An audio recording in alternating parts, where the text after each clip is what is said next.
Je suis Angélique Paris, donc conseillère contrat engagement jeune au sein de la mission locale depuis bientôt un peu plus d'1 an maintenant. Et j'accompagne dans le cadre du CEJ des jeunes de 16 à 25 ans révolus pour leur parcours professionnel de façon intensive, puisque je les vois 1 fois par semaine pour échanger avec eux en fonction de leurs besoins. Alors moi personnellement, j'ai pas spécialement vécu ça.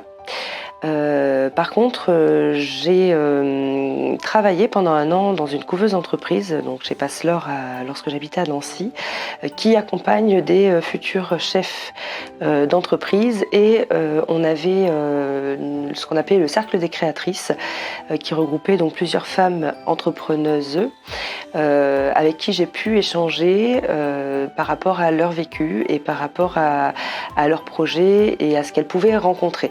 Ce qui a fait aussi l'objet de mon mémoire de fin d'études.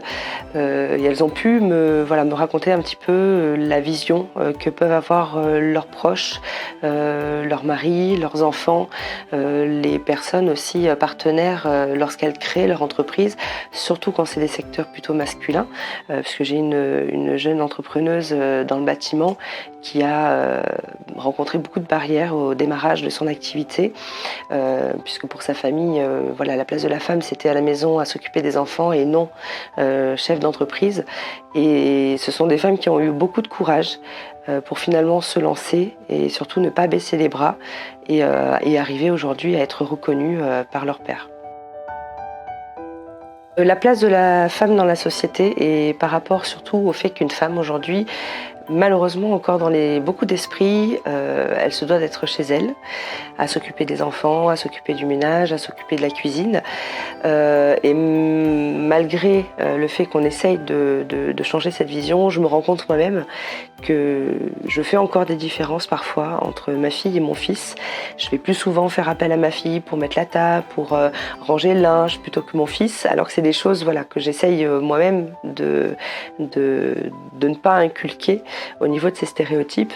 Et au niveau de l'éducation, on se rend compte aussi que quand on lit un livre, on a toujours le prince charmant qui va sauver la princesse dans les livres de l'éducation.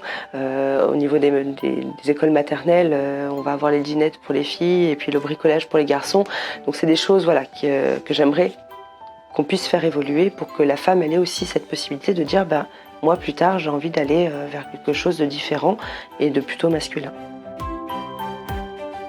Avec de la communication, et puis surtout de la confiance en soi. Leur montrer que c'est pas parce qu'on est une femme qu'on ne peut pas être manutentionnaire, qu'on ne peut pas porter des cartons, qu'on ne peut pas faire du bricolage. Et ça, c'est dès la naissance, finalement, qu'on doit leur inculquer cette image-là pour qu'elles aient envie d'aller vers des métiers à connotation masculine.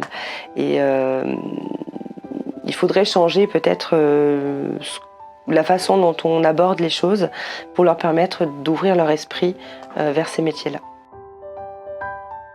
Alors la première idée qui me vient en tête, c'est les salaires, puisqu'aujourd'hui malheureusement une femme à un même poste qu'un homme avec les mêmes compétences, les mêmes tâches sera malheureusement sous-payée parce que c'est une femme.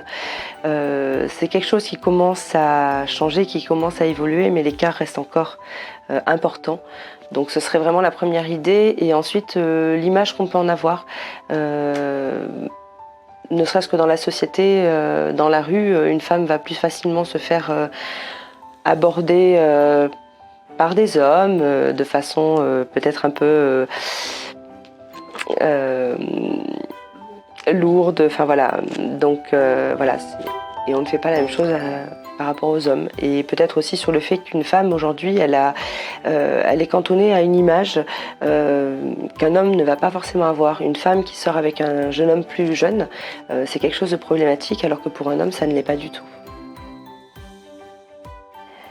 Alors dans mon entourage, j'ai pas spécialement de femme, en tout cas qui doit relever des défis, si ce n'est peut-être ma belle-sœur qui a créé son entreprise en tant qu'infographiste.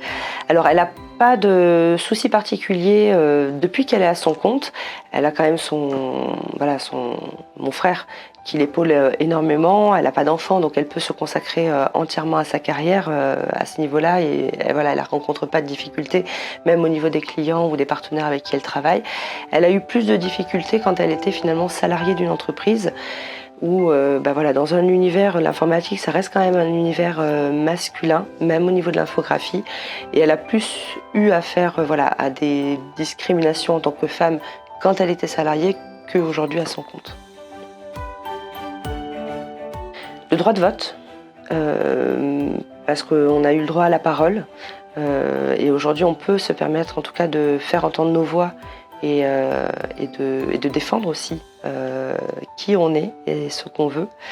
Et puis la reconnaissance, le fait de pouvoir aussi travailler, de pouvoir avoir un salaire, de pouvoir s'assumer, de pouvoir être autonome et indépendante. Oui et non. Oui, parce que c'est important de rappeler en tout cas toutes les femmes qui se sont battues pour qu'on puisse avoir les droits qu'on a aujourd'hui. Non, parce que pour moi, la journée de la femme, c'est tous les jours finalement. Comme la journée de l'homme, c'est tous les jours. Aujourd'hui, il n'y a pas de distinction. Donc, utile de se rappeler par rapport à l'histoire, c'est important. Mais après, par rapport au fait que le 8 mars, c'est la journée de la femme et qu'on doit penser à nous, je dirais qu'on doit y penser tous les jours. C'est une excellente question. Je ne réfléchis pas. Je vis au jour le jour.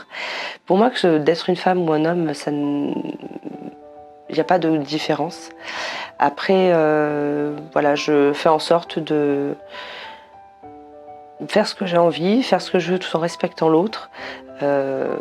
Ce qui me plaît, et puis j'ai pas ce sentiment d'être une femme, je dirais, dans un cadre spécifique. Moi, j'ai la chance d'avoir un mari qui est très ouvert d'esprit et qui, au final, tient plus le rôle de la femme à la maison que moi, puisque c'est lui qui va gérer en grande partie les enfants, le ménage et tout ce qui va avec. Je n'ai pas ce sentiment d'avoir une injustice, en tout cas, à mon niveau.